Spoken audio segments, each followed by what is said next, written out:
It is one of the latest crazes being shared on social media. It is called the knockout game, and it's pretty much what it sounds like. You're supposed to sneak up on somebody and punch them as hard as you can to see if you can knock them out.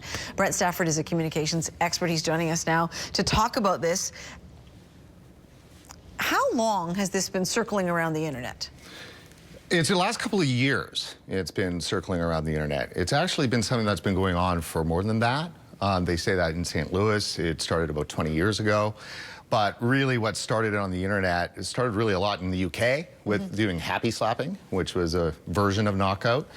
But in the last couple of years, since 2011, is when it really started to pop out on YouTube. Yeah, and it's horrific. I mean, what kind of person would do that to a stranger?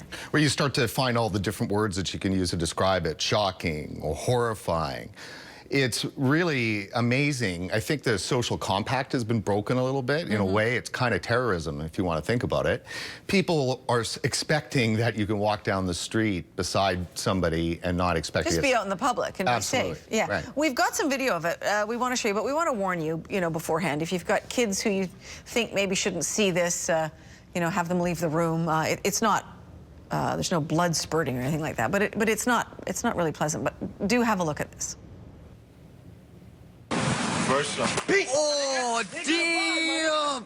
My man got slammed. James, the one-hitter quitter. One-hitter quitter, and I understand there may be more tape of the one-hitter quitter on YouTube. What responsibility do the social media outlets have to help stop this, to rein it in?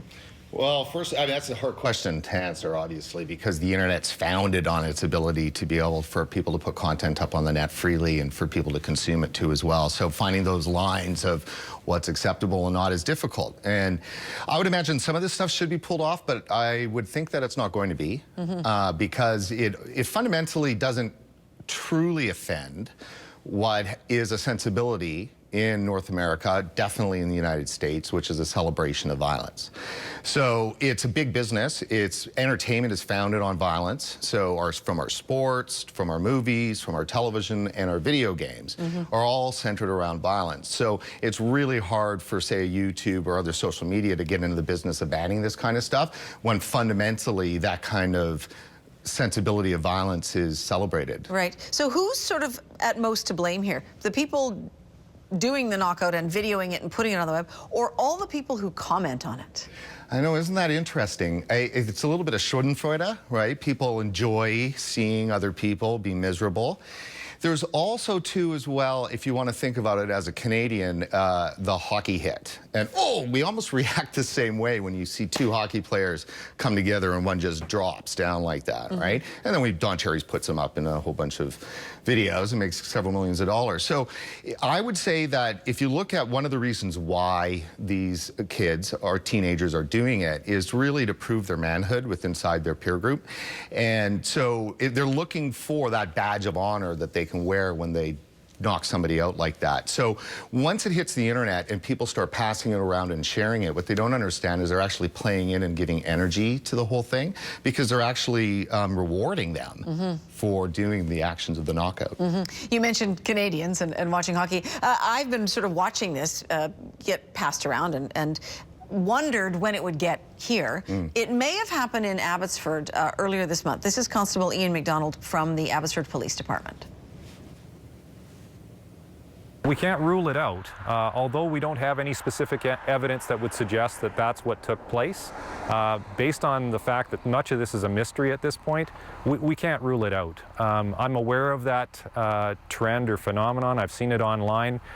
We haven't had any reported incidents in Abbotsford, and I'm not familiar with any in the Lower Mainland, but as things occur online, regrettably, they get copycatted throughout wherever there is a viewing audience for those videos. And that's the danger, of course. And speak to, if you will, kids, teenagers, teenage boys in peer groups not realizing the damage they can cause with just one punch. Well, absolutely. Well, it's hard to really understand unless you have experienced the amount of desensitization of violence that they get through playing video games. So the last thing you want to do is beat up video games because people don't listen to that. But if you really see the correlation between the two, it's there. Is desensitization to violent gaming is one that's all based on the fact that you don't have any appreciation of the consequences. And so taking that activity outside and actually doing it for real, you can understand where some kids might not really get the fact that they're harming somebody. Which just seems strange to me, but do we have sort of a whole generation of people who've lost that sensitivity in part because this is how they talk to each other all day?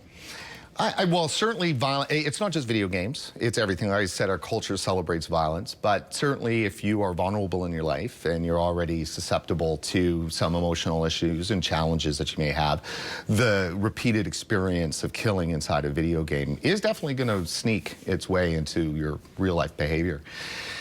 Obviously, when you look at what's going on in the States specifically, it might prevent it from coming here in terms of the same way because there is apparently a racial component, and at least you can see both sides down there fighting over whether there is or there isn't. But certainly anecdotally, you can see that it seems to be, you know, black youth punching white males. In and the some States. women in the States. Yeah, and we don't have that same racial divide here, typically. Yeah. So that might be why it's not sort of popped up as frequently. But people have died. You know, like, it alarms me that kids do this kind of thing and, you know, without sort of regard for the life on the other end. And the other thing is that it erodes our sense of safety. It erodes our ability to walk down our sidewalks and feel like we're safe in Canada. So, like I said, I totally agree with you. It's a breakdown of the social compact. We don't expect somebody right beside us to just turn around and sucker punch you in the head. Yeah. Right? Obviously, robberies happen and stuff like that, but just walking down the street and having that happen it's very difficult to comprehend. All right, Brent Stafford, thank you for your time tonight. Thank you, Jill.